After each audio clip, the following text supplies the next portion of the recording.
কোন আমল কোন নিয়তে করব, আল্লাহকে স্যাটিসফাই করার জন্য নাকি জাহান্নাম থেকে বাঁচার জন্য? চমৎকার।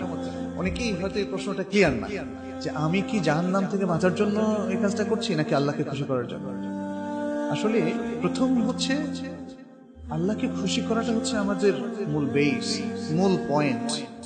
আল্লাহ যার প্রতি খুশি হবেন তিনি কি জাহান্নামে যাবেন? আল্লাহু আকবার। এটা বুঝতে হবে। জাহান্নামে কিন্তু কেউ যদি আল্লাহকে খুশি করার পাশাপাশি আল্লাহর শাস্তি থেকে বাঁচার জন্য সেটি করে, এটা ইখলাসের মধ্যে ইনক্লুডেড।